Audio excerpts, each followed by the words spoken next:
طيب بسم الله الرحمن الرحيم. الحمد لله رب العالمين، والصلاة والسلام على المبعوث رحمة للعالمين نبينا محمد وعلى آله وصحبه ومن تبعهم بإحسان إلى يوم الدين. Amma ba'd. Alhamdulillah, kita masih melanjutkan pelajaran kita di dalam mempelajari ilmu fiqh. Ilmu fiqh, ilmu yang membahas tentang ahkam, hukum baik itu dari ibadat ataupun muamalat. Dan untuk yang kali ini kita pelajari itu hukum-hukum tentang ibadat. Bab ibadah. Masih dalam membaca kitab atau matan Umdat al-Ahkam. Baik. Sekarang kita masuk di dalam bab yang baru. Masih dalam kitab At-Taharah. Bab al-masah alal khuffain. Bab mengusap di atas kedua sepatu. Baik. Al-khuffain, ya. Khuf di sini yang diinginkan apa saja yang menutup apa? Kedua kaki sampai kedua mata kaki. Ini khuf namanya. Mencakup berarti apa? Sepatu ataupun kos kaki atau yang semisal dengannya. Yang biasanya orang gunakan untuk apa? Melindungi kaki dari dingin atau dari sinar matahari atau yang semisal dengannya. Untuk hajat, kebutuhan tertentu. Intinya yang diinginkan dengan khuf, apa saja yang menutup kedua kaki sampai kedua mata kaki. Apapun bentuknya. Yang ma'ruf kan sepatu atau kaos kaki. Berarti tidak masuk di dalamnya apa? Kaos kaki atau sepatu yang di bawah mata kaki. Ini tidak masuk. Paham gini?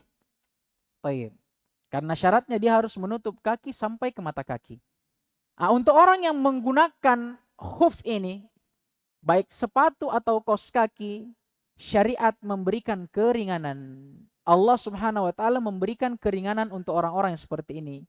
Boleh bagi dia di dalam dia berwudu, setelah dia mencuci dan mengusap anggota wudunya yang wajib dia cuci atau dia usap, khusus untuk kakinya karena dia sudah pakai sepatu dan kaos kaki, sulit untuk dia buka, maka boleh baginya dia usap saja di atas sepatu atau kaos kakinya. Ini keringanan dari syariat kita. Taib, dan sebelum kita masuk ke dalam pembahasan, kita sedikit membahas dulu tentang hukumnya. Kita membahas tentang masah, mengusap ini apa hukumnya secara global dan beberapa pembahasan penting.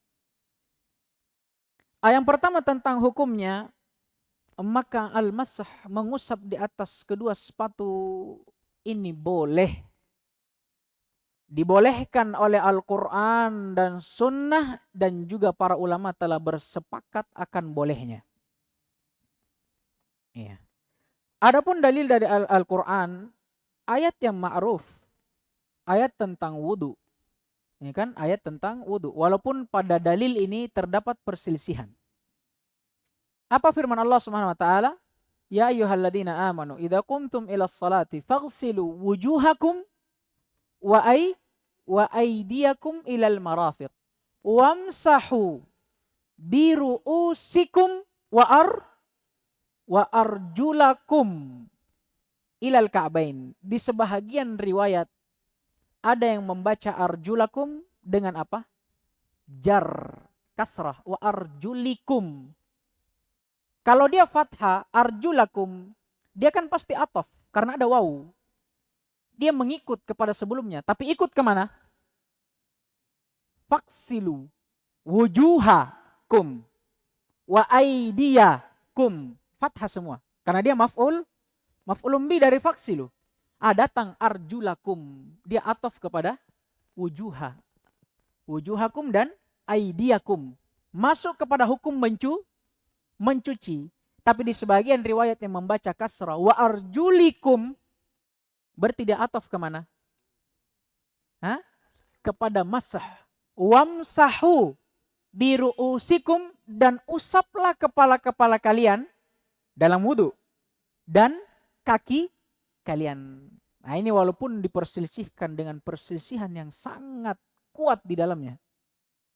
Ya, tapi cukup kita tahu ternyata ada yang membawa dalil ini kepada masyru'iyat al-masah, disyariatkannya mengusap di atas sepatu. Tapi anggaplah dalil ini lemah, bukan Al-Qur'annya yang lemah ya, tapi pembawaan makna atau i'rab yang mansub ke kasrah, kejar. Anggaplah itu lemah. Dan yang benarnya dia mansub fathah. Tapi banyak sekali hadits yang menunjukkan akan masyru'iyatnya ini, disyariatkannya mengusap di atas sepatu. Dalam yang kitab yang akan kita baca saja, Umdatul Ahkam, ada 2 yang beliau bawakan. Ya, kalau di Bulughul Maram mungkin ada lebih dari 10 dalil, kurang lebih 10 lah. Atau kurang dari itu. Itu banyak dalil yang menunjukkan akan disyariatkannya hal ini. Ya. Sampai Al-Imam Ahmad rahimahullah, Al-Imam Ahmad rahimahullah pernah berkata, "Laisa fi qalbi minal mashi syai'." Saya tidak pernah meragukan tentang hukum mengusap kedua sepatu. Kenapa? Fihi arba'una haditha anin Nabi sallallahu alaihi wasallam wa ashabihi. Bagaimana saya mau ragu? Ya, sedangkan hadits yang meriwayatkan dan athar yang meriwayatkan tentang disyariatkannya ini ada 40 hadis. Bayangkan, banyak sekali hadis yang menunjukkan tentang disyariatkannya, dan para ulama telah sepakat ya, akan disyariatkannya dan dibolehkannya mengusap di atas kedua sepatu atau kos kaki. Ya, banyak yang menukil kesepakatan, diantaranya Al-Imam Nawawi di dalam Majmu'. Ya, beliau menukil kesepakatan dari para ulama akan dibolehkannya mengusap di atas kedua kaki. Dan ini sepakat ahlus sunnah, tidak ada yang menyelisihinya kecuali 2 firqah. Siapa mereka? Syiah dan Khawarij. Syiah dan Khawarij. Mereka berkata tidak ada itu mengusap di atas sepatu dan kos kaki. Tidak ada. Tapi lucunya, apa yang mereka lakukan? Bukan mereka cuci, tetap mereka usap. Tapi bukan di atas sepatu dan kos kaki, di atas kakinya. Lihat bodohnya mereka. Dia bilang tidak ada hukum mengusap itu di atas sepatu. Yang ada mengusap di atas kaki. Nabi bilang mencuci kaki, dia bilang mengusap. Nah ini lucunya mereka. Jadi mereka menafikan ini. Karena datangnya penafian dari mereka, itulah kenapa mungkin nanti kalau kalian belajar akidah, kalian akan dapatkan salah satu contoh yang akan dibawakan oleh para ulama akidah itu di dalam kitab-kitabnya ini. Beliau akan memasukkan pembahasan tentang ini. Membasuh di atas mengusap di atas sepatu. Bukan karena apa? Karena ini adanya perselisihan orang Syiah dan orang-orang Khawarij. Yang mereka juga banyak perselisihannya di dalam bab-bab akidah. Dan yang paling lucunya, orang-orang Syiah khususnya, siapa yang mereka jadikan panutan? Ali bin Abi Thalib radhiyallahu taala anhu. Dia jadikan panutan dalam setiap amalan dan ibadahnya. Bahkan seakan-akan dia tuhankan Ali. Bahkan di antara mereka ada yang mengatakan Allah Subhanahu wa taala telah salah, keliru dalam menurunkan risalah kenabian. Harusnya yang dikasih jadi nabi Ali. Bayangkan bodohnya mereka. Ini kan? Tapi lucunya dalam permasalahan ini, orang-orang seperti orang-orang Syiah menolak adanya hukum membasuh di atas kedua mata kaki. Tapi diriwayatkan dari Ali bin Abi Thalib, dia pernah berkata, "Lau kana dinu birra'i lakana asfal al-khuffain aula bil mashi min a'lahuma. Ali radhiyallahu taala anhu pernah berkata, laukana dinu birra'i. Andai kata agama ini itu semata-mata karena akal-akalan, mengikuti hawa nafsu dan apa? Akal kita ini, maka kalau kita mau pikir dan kita bayangkan bagian sepatu bagian bawahnya itu lebih utama untuk diusap daripada atasnya. Nah, dari ucapan ini apa? Ali radhiyallahu taala anhu menetapkan adanya hukum masah, mengusap di atas sepatu. Dan yang diusap apa? Di atas sepatu, bukan kaki yang diusap. Nah, lucunya mereka yang menjadi pengikut Ali, hamba-hambanya Ali, ya kan? Apa yang mereka katakan? Tidak ada itu mengusap di atas apa? Di atas sepatu. Di sini menunjukkan bahwa mereka semata-mata beragama mengikuti hawa nafsu mereka. Karena rujukan yang mereka katakan juga mereka tidak ikuti. Mereka selisihi. Paham ini? Baik, alhamdulillah. Nah, sekarang kita baca haditsnya. Anil Mughirah bin Syu'bah radhiyallahu taala anhu qala kuntu ma'an nabiy sallallahu alaihi wasallam fi safarin fa ahwaitu li anzi'a atau li ya tayyib tayyib li anzi'a khuffai faqala da'huma fa inni adkhaltuhuma tahiratain famasaha alaihima. Dari Mughirah bin Syu'bah radhiyallahu taala anhu, beliau pernah berkata, dahulu aku pernah bersama dengan Nabi sallallahu alaihi wasallam di dalam suatu perjalanan, dalam suatu safar. Fa ahwaitu li anzi'a khuffai. Ya, pada saat itu Nabi sallallahu alaihi wasallam sedang berwudu. Kemudian begitu beliau ingin mencuci kakinya, kata Mughirah, ahwaitu ai inhanaitu, aku pun tunduk. Untuk apa? Li'anzi'a khuffai, untuk melepas sepatu atau kedua sepatu Rasulullah sallallahu alaihi wasallam. Karena pada saat itu Rasulullah sallallahu alaihi wasallam berwudu dalam keadaan mengenakan sepatu. Tapi lihat apa dibilang Nabi SAW. Fakal, Nabi pun bersabda, berkata kepada Mughirah, da'huma, tinggalkan, tidak usah kau cabut sepatuku. Fa inni adkhaltuhuma tahiratain. Karena sesungguhnya aku memasang kedua sepatuku ini setelah aku bersuci. Famasaha alaihima. Kemudian Nabi SAW pun mengusap di atas kedua sepatunya. Dalil ini jelas bahwa Nabi SAW di salah satu safarnya pernah Nabi berwudu menggunakan sepatu.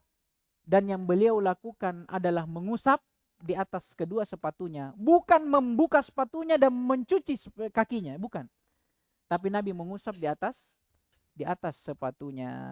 Nah, ini syahid atau inti dari hadits yang berhubungan dengan bab terdapatnya syariat dan disunnahkannya, dibolehkannya mengusap di atas sepatu tatkala orang memakai sepatu dalam berwudu. Baik. Nah, dalam hadits ini kita syarah lafadznya. Kata beliau, kuntu ma'an Nabi SAW fi safar. Dahulu aku pernah bersama Nabi SAW dalam suatu perjalanan. Safar. Safar di sini, kata Al-Allamah Ibnu Utsaimin di dalam syarahnya, ini pada saat beliau berada di perang Tabuk. Safar yang diinginkan di sini ai Ghazwatut Tabuk, perang Tabuk pada waktu itu. Ya, dan perang ini terjadi pada tahun yang ke-9 Hijriyah. Dan pada waktu itu dikisahkan bahwa keadaan itu atau suhu pada waktu itu dingin. Musim dingin pada waktu itu. Ya, maka sehingga Nabi SAW dalam keseharian beliau memakai sepatu. Nah ini. Jadi dahulu yang diinginkan dengan safar di sini adalah perang Tabuk. Taib. Dan ini sesuai dengan apa yang diriwayatkan oleh Imam Bukhari di dalam sahihnya. Kemudian setelahnya fa'ahwaitu, aku pun tunduk. Ahwaitu ai inhanaitu, tunduk. Dan di sini terdapat apa? Bolehnya seseorang mengambil khadim, pelayan untuk dirinya, ya, yang membantu dirinya dalam kegiatan sehari-hari. Sama seperti Nabi SAW, ya kan? Dia menjadikan Mughirah sebagai pelayannya. Dan juga terdapat adab seorang sahabat. Adab seseorang di dalam memuliakan orang yang lebih darinya, lebih mulia, lebih tua. Nah, ini dalam hadits ini. Tapi ingat, dalam rangka memuliakan, bukan membesarkan dan mengagungkan. Karena orang-orang sufi juga awalnya mereka cuma memuliakan guru-gurunya, ya, wali-walinya, sampai akhirnya apa? Kelewat batas. Sampai akhirnya mereka seakan-akan menyembahnya.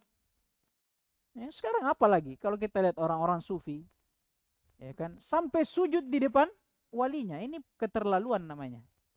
Nah, jadi di sini terdapat adab seseorang kepada orang yang lebih mulia darinya, hendaknya dia memuliakannya. Nah, tapi tidak sampai kelewatan batas. Ya kan? Taib. Dan di sini Mughirah, para ulama bilang boleh jadi Mughirah di sini memang belum sampai kepada beliau hukum tentang apa? Bolehnya mengusap di atas kedua sepatu. Makanya beliau langsung mau membuka sepatu Nabi Shallallahu Alaihi Wasallam. Ya. Atau ya, boleh juga kita katakan boleh jadi Mughirah di sini, ya, yang dia pahami bahwa pada saat itu Nabi ingin membuka sepatunya, maka beliau ingin menduluani Nabi untuk membuka sepatu Nabi Shallallahu Alaihi Wasallam. Nah, ini wa illa syahidnya terdapat masyru'iyat, disyariatkannya mengusap di atas sepatu. Di sini juga ada faidah.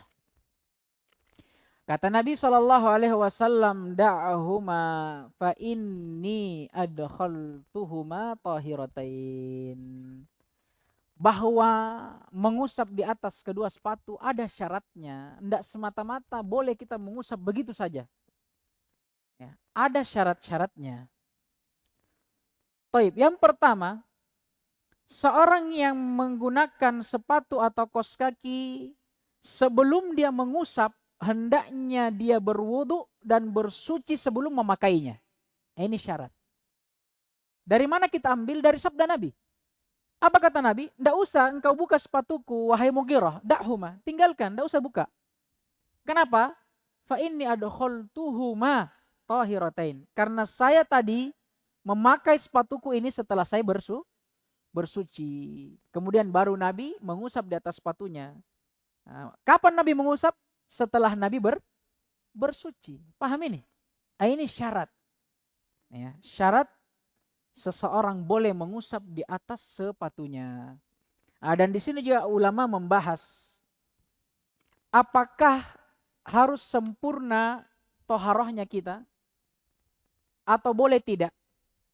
Maksudnya kita ambil contoh.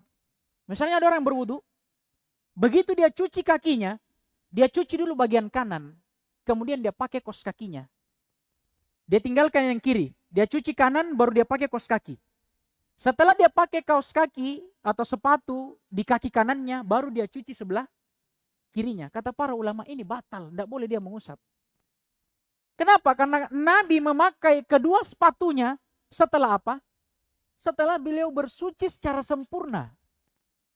Jadi harus disempurnakan dulu berwudunya, baru pakai kaos kaki atau sepatu. Tidak boleh seperti tadi. Kita pakai kaos kaki dulu sebelah kanan, kita tinggalkan yang kiri. Nanti setelah memakai kaos kaki sebelah kanan baru dicuci kiri. Ini kata para ulama batal. Batal. Nah, karena ini tadi syahidnya adkhaltuhuma tahiratain. Saya memasang kedua sepatuku itu setelah saya bertoharoh secara sempurna. Paham ini? Baik. Kemudian yang terakhir,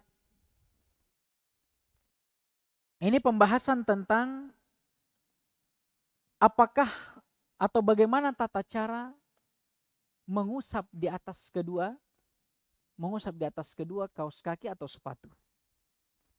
Ada yang mengatakan, sebagian ulama, tata caranya itu dengan mengusap kaki kanan dengan tangan kanan bersamaan langsung dengan mengusap kaki kiri dengan tangan kiri. Berarti diusap seperti ini, langsung diusap. Ini ada yang mengatakan seperti ini. Tapi kalau Al-Imam Ahmad rahimahullah, dia bilang kaifa ma fa'al fahuwa jaiz. Bagaimanapun tata caranya, selama yang dia usap bagian atasnya dan dia usap secara menyeluruh, maka syah. Tidak masalah mau yang kanan dengan tangan kiri, kiri dengan tangan kanan, ya, atau mau salah satunya dulu. Yang jelas tadi apa, harus sempurna baru bisa pakai kaos kaki. Adapun tata caranya bebas. Ya, bagaimanapun kita mau terserah. Ya, tidak ada yang membatasi di situ. Taib. Nah, dan perlu diketahui faedah yang disebutkan oleh Syekh Ibnu Utsaimin rahimahullah.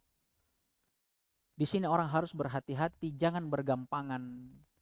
Jangan sampai kita tahu hukumnya, oh boleh orang mengusap di atas kaos kaki atau sepatu.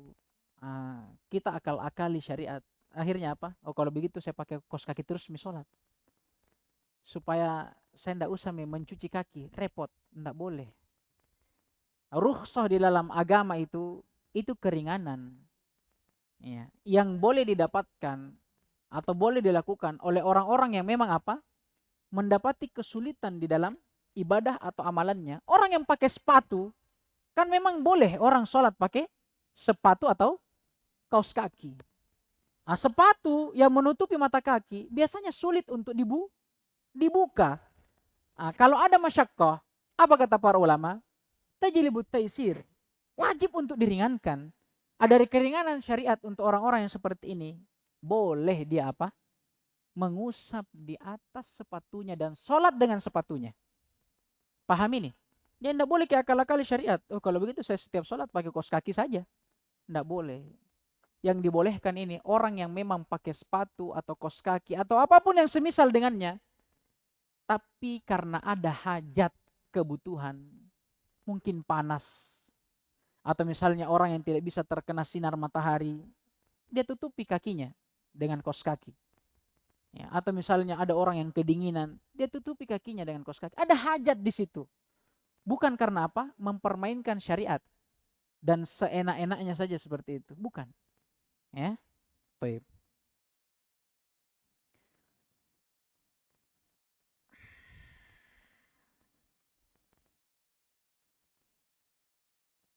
Kemudian di antara faedah, berapa waktu yang diberikan untuk seseorang mengusap di atas sepatu atau kaos kaki? Diriwayatkan dari hadits Ali radhiyallahu taala anhu, beliau pernah berkata, ja'ala Rasulullah sallallahu alaihi wasallam thalathata ayyamin wa layalihinna lil musafir wa yauman wa lailatin lil muqim. Diriwayatkan oleh Imam Muslim. Kata Ali radhiyallahu taala anhu, Nabi sallallahu alaihi wasallam menetapkan. Apa yang beliau tetapkan? Bolehnya mengusap di atas sepatu atau kaos kaki di dalam berwudu. Berapa lama? Thalathata ayyamin wa layalihinna. 3 hari 3 malam. Lil musafir, untuk seseorang yang bersafar. Wa yaumin wa lailatin lil mukim, dan sehari semalam untuk orang yang mukim, yang menetap di daerahnya. Jadi kalau kita safar, kita sudah tahu tadi toh, kalau memang kita mau safar pakai sepatu kaos kaki, ya kan pasti nantinya kita apa? Berwudu dengan mengusap. Kita berwudu memang dari rumah sebelum safar, baru kita pakai kaos kaki dan sepatu. sampai kapan kita bisa mengusap? Sampai 3 hari berikutnya. Kalau safar. Tapi kalau mukim misalnya kita kedinginan misalnya, pakai kaos kaki. Otomatis kan kita akan sholat dengan kaos kaki. Berarti kita akan mengusap di atas kaos kaki. Nah, makanya kita berwudu memang sebelum itu. Nah, setelah berwudu pakai kaos kaki. Sampai kapan? Sampai 1 hari berikutnya. Nah, ini waktunya. Ikut dalam pembahasan ini, kapan mulainya? Ya. Apakah setelah kita wudu memasang kaos kaki atau sepatu? Atau ada waktu yang lain? Berselisih para ulama. Ada yang mengatakan dia memulai pada saat toharo yang pertama. Paham ini? Begitu dia pakai, dia mulai di situ. Misalnya, orang pakai kaos kaki sebelum sholat subuh. Dia berwudu, pakai kaos kaki sholat subuh. Kapan waktu terakhir dia bisa mengusap? Besoknya subuh. Paham ini? Ini pendapat sebagian ulama. Dan sebagian yang lainnya mengatakan dia dihitung mulai dari dia mengusap pertama kali setelah dia berhadas. Paham? Contoh. Dia awal pakai kaos kaki sholat subuh. Berwudu pakai kaos kaki. Kapan dia berhadas? Sebelum sholat duhur. Sebelum sholat duhur, qadarullah berhadas. Misalnya buang air, buang angin, berhadas yang mewajibkan dia berwudu. Dia berwudu sebelum sholat duhur dan mengusap. Karena sudah tadi apa? Mencuci. Sekarang mengusap. Nanti setelah ini baru mulai waktunya. Berarti untuk pendapat yang kedua, kapan berakhir waktunya? Sholat subuh atau duhur? Sholat duhur di hari berikutnya. Kalau mukim, kalau musafir 3 hari berikutnya. Paham ini? Paham tidak? Paham Ji? Ada yang tidak paham angkat tangan. Sekarang begini. Ada yang mengatakan, kan kita sudah pahami tadi. Waktunya, jangka waktunya, berapa lama kita bisa mengusap. Kata Ali, Nabi sudah tetapkan, kalau untuk musafir yang bersafar 3 hari. Kalau untuk yang mukim, tinggal di daerahnya cuma 1 hari. Tapi yang jadi muskilah ini, masalah. Kapan mulai ini 1 hari atau 3 hari? Kapan mulai hitungannya ini? Karena akhir dari hitungan ini tergantung awalnya. Iya kan? Makanya saya bilang berselisih para ulama. Ada yang mengatakan awalnya itu tergantung kapan mulai dia apa? Dia pakai itu kaos kaki. Ada yang mengatakan itu. Tapi ada yang mengatakan juga awalnya bukan dihitung dari awal kali dia pakai itu kaos kaki. Tapi dihitung dari awal kali dia apa? Mengusap. Setelah dia pakai kaos kaki. Paham juga tuh? Kan mengusap itu nanti setelah pakai kaos kaki. Dan perlu perhatikan tidak boleh kita mengusap sebelum pakai kaos kaki. Jangan kita bilang, karena saya mau pakai kaos kaki nih, berarti wudhu pertamaku ini saya usap saja, baru saya pakai kaos kaki. Enggak syah. Wajib wudhu sempurna baru pakai kaos kaki. Pendapat yang kedua ini dia bilang, nanti dihitung awal mula waktu bolehnya mengusap di atas sepatu kalau kita sudah mengusap di awal kali mengusap di atasnya setelah berhadas. Paham Ji? Berarti kalau pendapat yang pertama yang mengatakan awal mulanya itu awal mula dia pakai kaos kaki. Kita contohkan nih. Orang mau safar subuh, dia sholat subuh, dia berwudu pakai kaos kaki. Kalau untuk pendapat yang pertama, dia berakhir waktunya sampai subuh esok harinya atau 3 hari berikutnya kalau dia safar. Tapi kalau pendapat yang kedua, contohnya sama. Dia mulai berwudu di subuh hari, kemudian pakai kaos kaki, ya kan? Tapi nanti dia berhadas, imma buang angin, buang air, sebelum duhur baru dia berhadas. Ya. Baru dia berwudu kembali dan mengusap untuk pertama kalinya setelah dia pakai kaos kaki. Sekarang untuk pendapat yang kedua, kapan waktu akhirnya dia bisa mengusap? Besok hari, di subuh hari atau duhur? Duhur. Paham Ki? Alhamdulillah. Ini. Ini yang kita ambil dari bab ini. Baik, hadits berikutnya. Wala alla nakhtim bihadza. Kita mungkin menutup dengan ini. Hadits an Hudzaifah ibn al-Yaman, dari sahabat Hudzaifah bin al-Yaman radhiyallahu taala anhu. Qala, beliau pernah berkata, kuntu ma'an Nabi sallallahu alaihi wasallam fi safar. Dahulu aku pernah bersama dengan Nabi sallallahu alaihi wasallam pada suatu safar, perjalanan. Fabala, kemudian Nabi sallallahu alaihi wasallam pun buang air kecil. Wa tawaddo, kemudian setelah itu beliau berwudu. Wa masaha ala khuffaihi, dan kemudian beliau mengusap di atas apa? Kedua sepatunya. Menunjukkan bahwa Nabi buang air dan berwudu setelah itu dalam keadaan beliau memakai sepatu. Sama faedah haditsnya dan inti haditsnya menunjukkan sunnahnya mengusap di atas sepatu. Nah ini, dan perlu diketahui kalau ada orang bertanya, yang mana yang afdol? Yang mana yang afdol? Mengusap atau mencuci? Mengusap atau mencuci? Ada yang mengatakan ya, mencuci lebih afdol. Karena apa? Nah, ini sebagaimana fatwa guru kita Ustaz Ubaid hafizahullah taala dalam Bulughul Maramnya. Beliau bilang lebih afdol mencuci. Kenapa? Masya Allah. Dalil beliau karena ada keutamaan yang hanya bisa didapatkan dengan mencuci. Ya, tidak bisa didapatkan dengan apa? Selainnya. Apa itu? Hadits yang menjelaskan bahwa orang yang berwudu, dosa-dosanya akan digugurkan dengan apa? Tetesan-tetesan air yang menetes dari air wudunya. Nah, ini kan tidak akan mungkin didapatkan dengan apa? Dengan mengusap ya, kedua kaki. Ya, karena tidak ada air yang menetes nantinya. Nah, tapi ada juga yang mengatakan tergantung dari keadaannya. Kalau orang yang tidak pakai sepatu, yang paling afdol memang dia mencuci. Tidak ada itu yang lain. Paling afdol dia mencuci. Tapi kalau untuk orang yang pakai sepatu, ada masyaqqah. Ada kesulitan. Sesuatu yang berat pada dirinya kalau apa? Dia harus membuka sepatunya.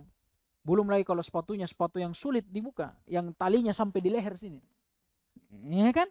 Sulit. Masyaqqah. Nah, syariat ini, kalau ada kesulitan seperti itu, syariat ringankan. Kaidahnya al-masyaqqatu tajlibut taisir. Kalau ada kesusahan, kesulitan, wajib diringankan.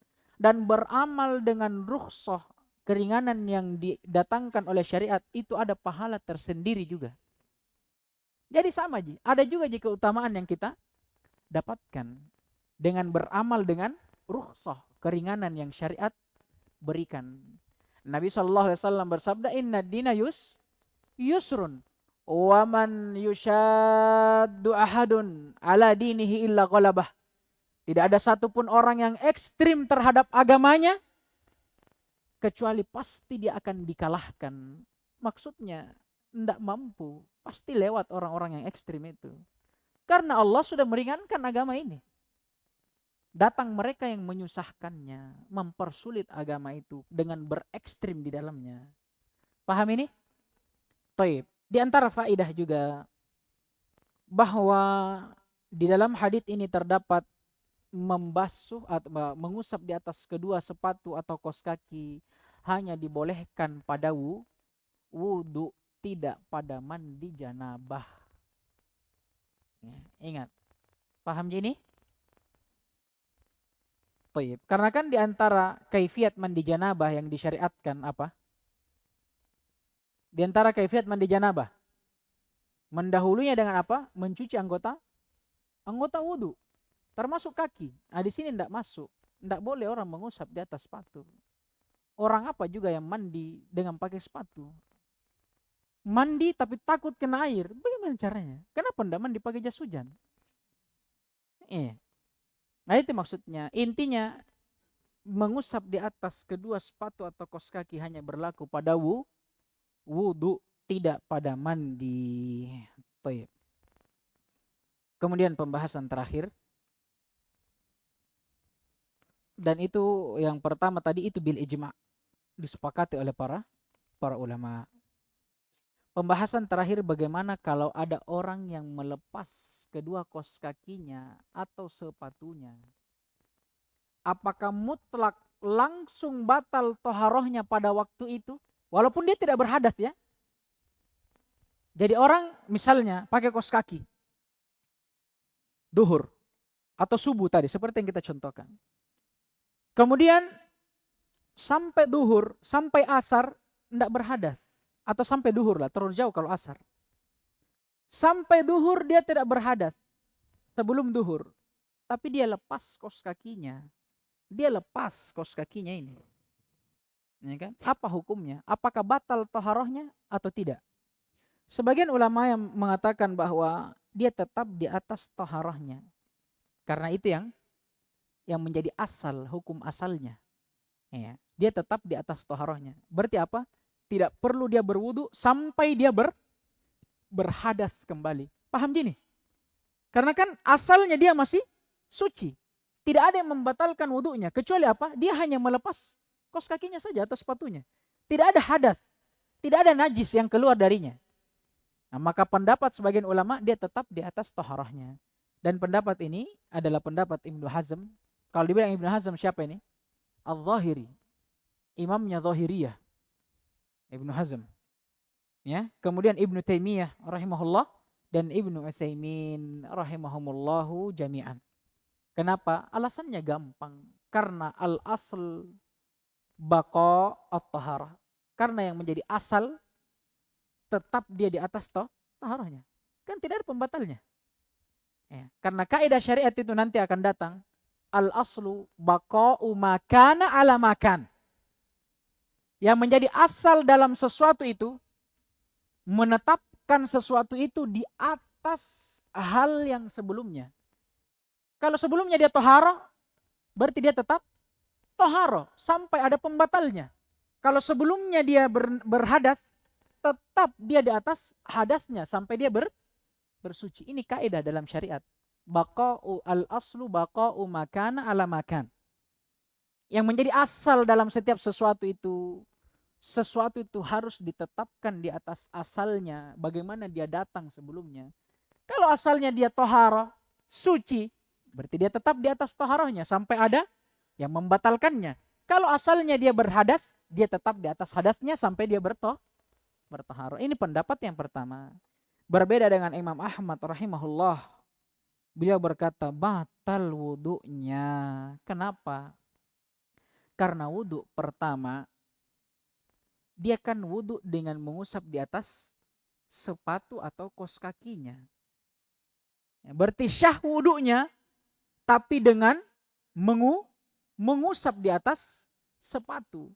Berarti kapan hilang sepatunya atau kaos kakinya, hilang juga hukum mengusap.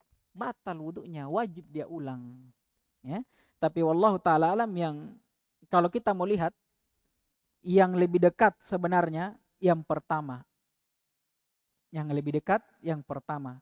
Tapi kata para ulama, kalau mau yang lebih berhati-hati, ambil pendapat yang kedua. Jelas, karena dengan pendapat kedua, walaupun misalnya, anggaplah wudhu kita tetap syah. Tapi kita ulang wudhu tak, kan tidak masalah. Dapat pahala sunnah. Paham gini? Ya. Walaupun pendapat pertama kata para ulama itu lebih dekat kepada kebenaran, tapi yang kedua lebih berhati-hati. Dan juga yang kedua ini punya dalil dan boleh diamalkan. Dan justru kalau mau amalkan yang kedua mungkin lebih bagus karena lebih berhati-hati. Karena itu saya bilang tadi, karena walaupun misalnya anggaplah kita anggap wudhunya kita batal karena kita buka kaos kaki, tapi ternyata sah di wudhu tak, masih tetap di atas toharo. Kemudian kita berwudhu ulang, kan tidak ada salahnya. Ya. Baik, naktafi bihadzal qadar. Subhanakallahumma hamdik asyhadu an la ilaha illa anta astaghfiruka wa atubu ilaik. Kita tunda kalau ada pertanyaan di akhir pertemuan. Ya.